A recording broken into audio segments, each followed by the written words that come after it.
and I just cut out a piece for the bottom. And I also went to Walmart and I bought some scat.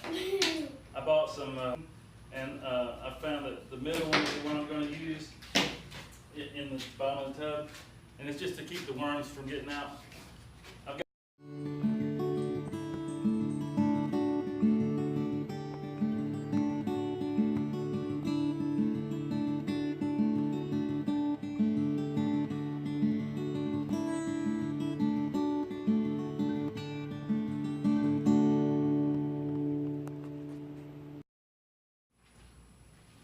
Morning guys, it's Bobby from Mississippi Gulf Coast Gardener.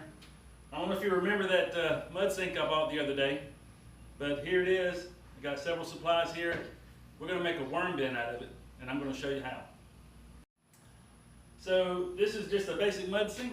It has a beveled bottom and a drain hole in the bottom.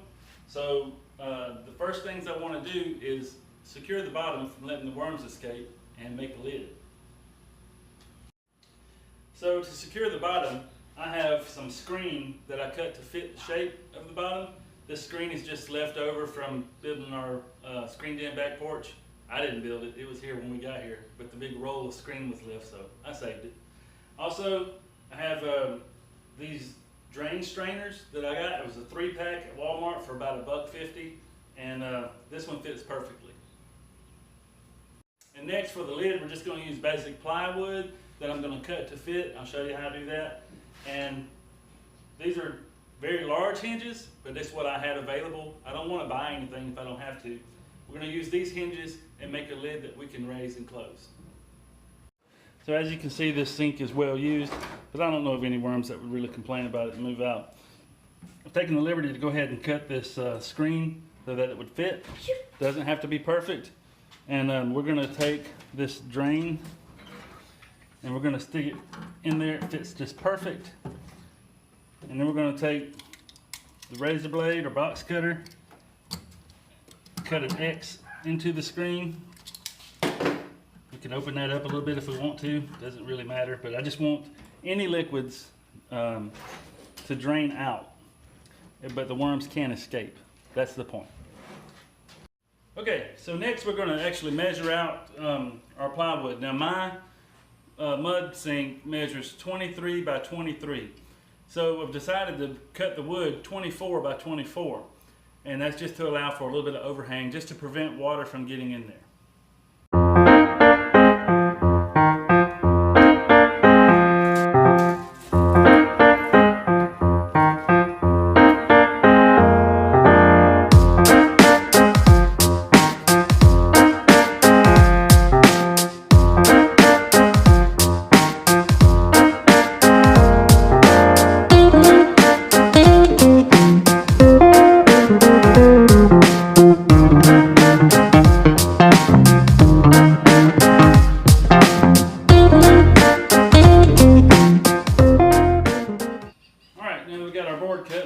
Make sure it fits.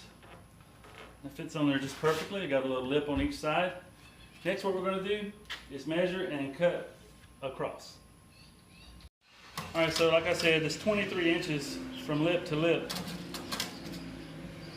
but it's about 3 3/4 inches, or 3 1/2 inches rather, from this lip to this edge.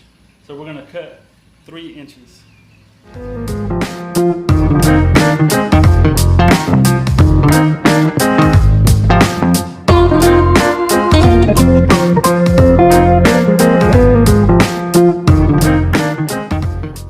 So this piece should fit right up here, and then this piece will go right here, and we'll make a door out of it. I'll show you how to do that next. Okay, next what I'm going to do is make holes for the hinges. All I'm going to do is just lay them on here, and make sure when you put your hinges on that the bulk side is up, because if you put it down like this, you're going to end up with a weird fold in there. So just make sure your bulk side is up, and all I'm doing right now is marking my drill holes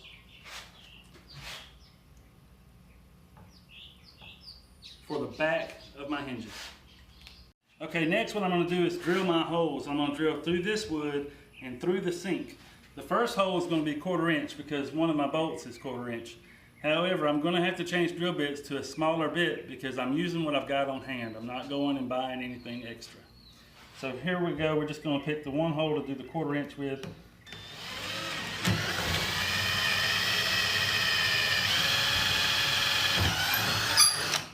That simple. Now the next hole I drill is going to be on this side so I can put the bolt in there and it'll hold it more steady.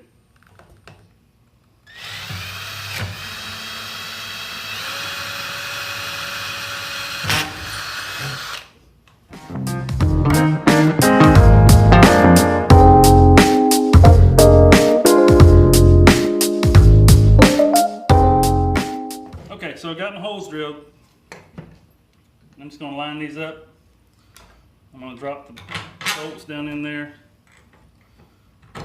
Make sure everything lines up. And it does, I promise.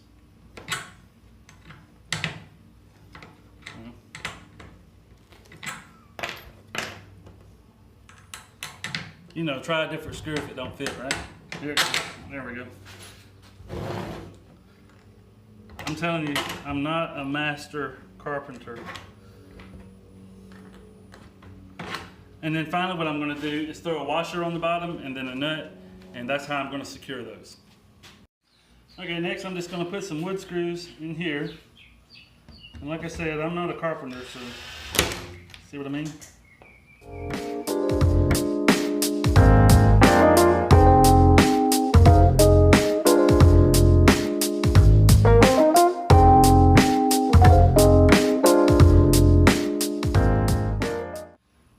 So very simply done. I just used what I had available.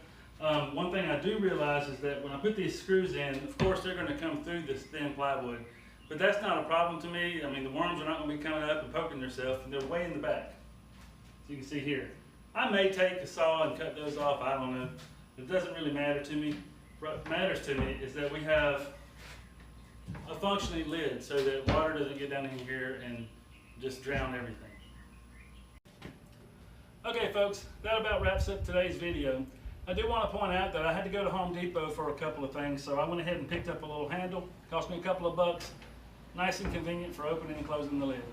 Also, these 5-gallon buckets, they're perfect fit right up under there, which is great for catching all that worm juice and compost tea, which will go great in the garden. Next time, I'll show you how I'm going to fill it up, what we're going to put in there, and how long you have to wait before you can put worms in there. With that said, you might have noticed my shirt. It is a Navy shirt. My son Jordan spent 5 years in the Navy, and I'm so very proud of him. Next time you see a vet, please tell him or her thank you, buy him a cup of coffee, buy him breakfast, but just let them know that they are appreciated. Alright guys, don't forget to like, share, and subscribe, and ring that notification bell, so next time I make a video, you'll be notified first. Until then, happy gardening.